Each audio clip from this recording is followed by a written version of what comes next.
ধর্মনগরে কি বেলাগাম বিএমএস এর সংগঠন?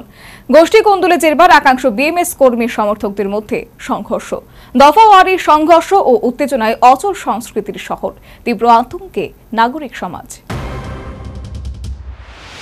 ধর্মনগরে বিএমএস এর গোষ্ঠী কোন্দল কি অব্যাহত? অভিযোগ, সোমবার রাতে ত্রিপুরার উত্তর জেলার জেলা সদর ধর্মনগর শহরের ব্যস্ত সেন্ট্রাল রোড এলাকায় আকস্মিকভাবে সংঘর্ষে জড়িয়ে পড়ে ভারতীয় মজদুর সংঘের দুই গোষ্ঠীর কর্মী সমর্থকেরা। মুহূর্তের মধ্যেই হাতাহাতি ও ভয়াবহ সংঘর্ষে জড়িয়ে পড়ে দুই পক্ষ। এতে শহর জুড়ে তীব্র আতঙ্ক ও উত্তেজনা ছড়িয়ে পড়ে। প্রত্যক্ষদর্শীদের দাবি, প্রথমে সামান্য কথা কাটাকাটি থেকে শুরু হলেও দ্রুতই তা রূপ নেয় সংঘর্ষে। খবর পেয়ে দ্রুত ঘটনাস্থলে পৌঁছয় ধর্মনগর থানার পুলিশ। পরে টিএসআর জওয়ানরাও অভিযানে যোগ দিয়ে দুই পক্ষকে ছত্রভঙ্গ করে। পুলিশের তৎপর হস্তক্ষেপে শেষ পর্যন্ত পরিস্থিতি নিয়ন্ত্রণে আসে। তবে এরপর রাতেই দুই পক্ষের সমর্থকেরা ধর্মনগর থানার সামনে ভিড় জমায় এবং পুলিশের সঙ্গে তর্কে জড়িয়ে পড়ে।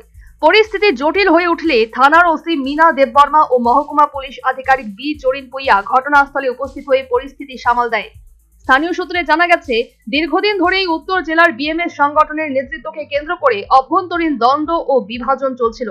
সোমবার রাতের সংঘর্ষ সেই দ্বন্দ্বেরই বহিঃপ্রকাশ বলে ধারণা করা হচ্ছে। সংঘর্ষের ঘটনায় গুরুতর আহত হন আব্দুল মুনাফ নামের এক ব্যক্তি। বর্তমানে তিনি ধর্মনগর জেলা হাসপাতালে চিকিৎসাধীন অবস্থায় রয়েছেন। এরপরে তো এটা মানে কোনো জায়গা বাকি নাই, মারছে না আমার এদিকে মনে হয় দুটি ভাঙি বেড়াইছে, খালি ফিল আর ঘুষি আর ওই যখন মারছে। এদিকে সোমবার রাতে ধর্মনগরের একটি ক্লাবে বিএমএস সমর্থিত এক কর্মীর ওপর হামলা চালায় বলে অভিযোগ। এরই প্রতিবাদে মঙ্গলবার সকাল 7টা থেকে বিএমএস কর্মী সমর্থকেরা শহরের বিভিন্ন গুরুত্বপূর্ণ সড়কে অবরোধ সৃষ্টি করে প্রবল বিক্ষোভ দেখাতে শুরু করে। এর ফলে শহরের যান চলাচল পুরোপুরি বন্ধ হয়ে যায়। এর ফলে কার্যত অচল হয়ে পড়ে বাণিজ্য নগরী হিসেবে পরিচিত ধর্মনগর শহর। বিক্ষোভকারীদের দাবি, হামলার ঘটনায় অভিযুক্তদের অবিলম্বে গ্রেফতার করতে হবে এবং বর্তমানে পুলিশের হেফাজতে থাকা বিএমএস এর দুই কর্মীকে নিঃশর্তে মুক্তি দিতে হবে। গতকাল রাতে সেম ঘটনা পুনরাবৃত্তি হয়। আমাদের দুইজন শ্রমিককে বয়স ক্লাবে কালী পুজো সাজার জন্য ওদেরকে মারধর করা হয়। একজন শিলচর রেফার করা হয়েছে, একজন ধর্মনগর আছে চিকিৎসার জন্য। বিগত দিন বয়স ক্লাবে চাঁদা জুলুমবাজির জন্য আমরা শ্রমিকরা যেমন হয়রান, তেমন সাধারণ মানুষও হয়রান।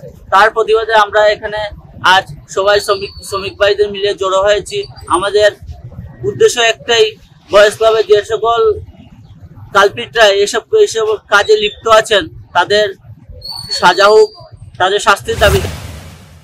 পরবর্তী সময়ে সকাল 10:30 নাগাদ থানায় আটক করে রাখা বিএমএস এর দুই কর্মীকে থানা থেকে ছেড়ে দেওয়া হয়। তারপরই প্রত্যাহার করা হয় অবরোধ। এই ঘটনার পুনরাবৃত্তি নিয়ে সাধারণ মানুষ গভীর উদ্বেগ প্রকাশ করেছেন। তাদের মতে, শ্রমিক সংগঠনের অভ্যন্তরীণ দ্বন্দ্ব কি সাধারণ মানুষের চলাফেরায় বড় হুমকি হয়ে দাঁড়াচ্ছে?